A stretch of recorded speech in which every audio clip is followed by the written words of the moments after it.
ও তার মানে তোমরা দুজনে মিল্লা মা বাবার সেবা করছো স্বার্থের জন্য, তাই না? কেন ভাইজান, আপনি মনে হয় স্বার্থ খুঁজেন নাই? আপনি একবার স্বার্থ ছাড়াই আপনার বাপের চিকিৎসার খরচ বহন করছেন। ও বাবা, বাবা তোকে পায়ে পড়ি বাবা, তোর বাবা তোকে কত কিছু করছে, তার দাফনের ব্যবস্থা কর আগে বাবা। মা তুমি একদম চুপ থাকো তো, আমি এত সহজে তো দাফন দিতে দিব না। আমার পেনশনের টাকা পুরোটা আমার বুঝে দিব তারপর। ভাইজান এটা আপনি কি কইলেন? এই বাপজানের পেনশনের টাকা আমারও হক আছে। হক আইছে? ওরে আল্লাহ রে, হকল আইছে। এই যে বাপ মার পিছনে এই যে ওষুধ রে, এইটারে সেইটারে, পান রে, সুপারি রে, হসপিটাল বিল রে, সব কিছু যেন আমি দিতে পারছি, অতএব পেনশনের টাকাটা ওটা হক আমার।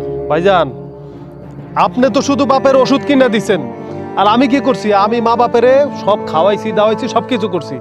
আমার বউ সারা দিন রাত সেবা যত্ন করছে।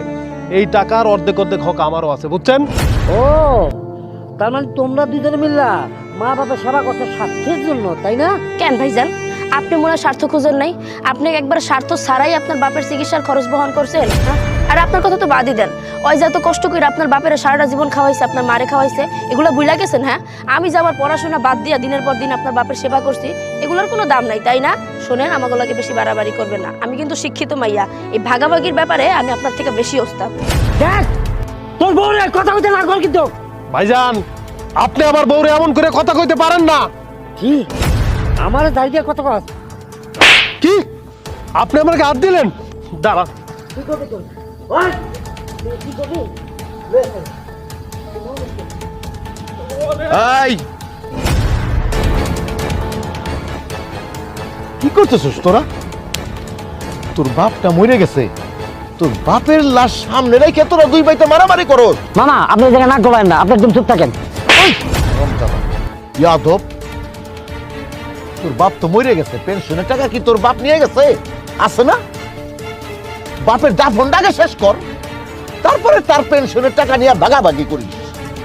এই তোরা কি রে, যেই বাপ সারা জীবন মাথার গাম পায়ে ফালাইয়া তবু এত বড় ডাঙ্গর করলো, তোরা কি হইছস? মানুষ হইছস? হ্যাঁ, একবারও চিন্তা করে দেখছস এই দুনিয়া কার জন্য দেখছস? হ্যাঁ, এই বাপটার জন্য। আর এই মার দিক তাকায় দেখতো, তোর মার কি অবস্থা। ওই তোরা কি মানুষ না জানোয়ার? আমার বাপ নাই রে, দাঁত থাকতে দাঁতের মর্যাদা দেই নাই, অহন বুঝতেছি বাপ মা কি জিনিস। আর তোরা তোরা কি করতেছ সেগুলা? তোরাও তো একদিন মরবি রে, তোগো পোলাবানও কিন্তু এরকম, তোগো এই লাশ সামনে রেখে এরকম করবো, এই কথাটা মনে রাখিস। আমার তো মনে হয় তোকে কবরও জাগাইব না। মামা